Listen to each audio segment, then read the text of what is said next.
வணக்கம்.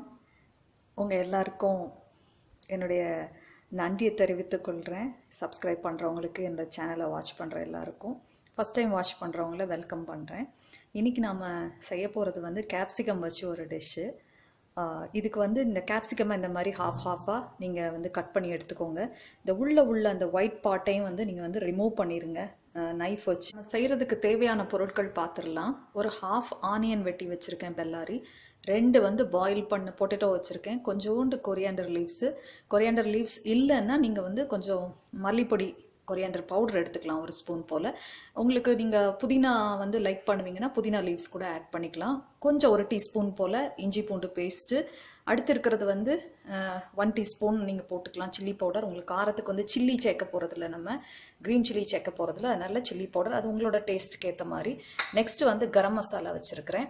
அதுக்கப்புறம் கொஞ்சோண்டு டர்மரிக் பவுடரும் எடுத்துக்கலாம், நம்ம டர்மரிக் பவுடரும் வச்சுருக்கிறேன்.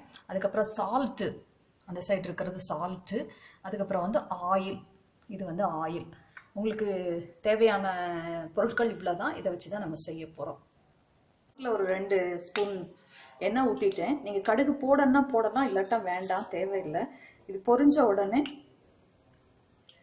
நம்ம இந்த வெங்காயம் வெட்டி வச்சுருக்கிற அந்த ஹாஃப் ஆனியன் இருக்குல்ல, அதை நம்ம போட்டுடலாம். ஆப்ஷனல் தான், நீங்கள் மஸ்டர்ட் சீட்ஸ் போடணுன்னா போடலாம், இல்லாட்டினா தேவையில்லை. பொரிய ஆரம்பிச்சிச்சு. இப்போ நான் வெங்காயம் போட்டுடுறேன். வெங்காயம் போட்ட பிறகு நம்ம ட்ரை மசாலா கொஞ்சம் வதங்கின பிறகு, ஒரு பிங்கிஷ் கலர் வந்த பிறகு நம்ம எல்லா ட்ரை மசாலாவும் ஆட் பண்ணிடலாம். நல்லா பிங்கிஷ் கலர் வந்துருச்சு. இப்போ நான் இதில் ஒரு சின்ன டீஸ்பூன் அளவு இஞ்சி பூண்டு பேஸ்ட்டு சேர்த்துடுறேன்.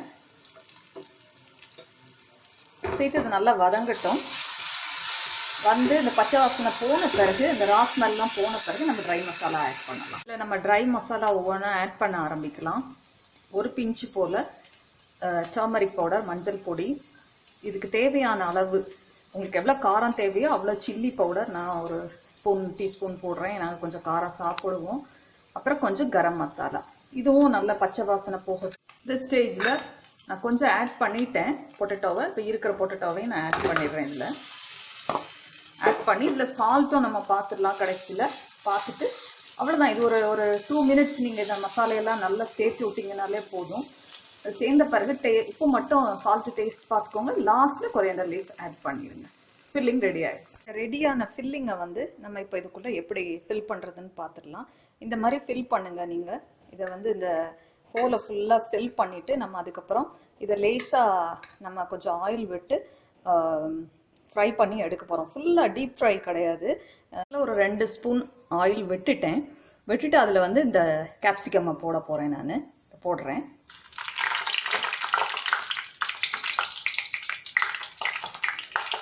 கேப்சிகம் ரொம்ப நம்ம ரொம்ப நேரம் வைக்கணும்னு அவசியம் கிடையாது.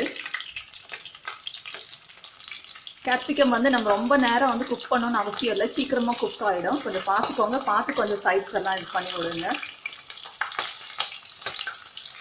நம்ம கேப்சிகம் சூப்பராக ரெடி ஆயிடுச்சு. இந்த மாதிரி பண்ணி பாருங்கள். 2 நான் மைக்ரோவேவில் பண்ணியிருக்கேன், 2 நான் ஆயிலில் லேஸாக ஃப்ரை பண்ணி எடுத்துருக்கிறேன். அந்த திருப்பி போடும்போது நல்லா நீங்கள் ஃபில்லிங் நல்லா ஃபுல்லாக ஃபில் பண்ணி வச்சிங்கன்னா தான் அது வெளியே வராது. அதனால் நல்லா இல்லாட்டா டர்ன் பண்ணி போகும்போது வெளியே வந்துடும். பார்த்துக்கோங்க. செய்து பாருங்கள், ஷேர் பண்ணுங்கள், லைக் பண்ணுங்கள், கமெண்ட் பண்ணுங்கள், சப்ஸ்கிரைப் பண்ணுங்கள். சப்ஸ்கிரைப் பண்ண எல்லாருக்கும் எனக்கு பெரிய thank you, big thank you. Thank you for வாட்சிங். Have a nice day.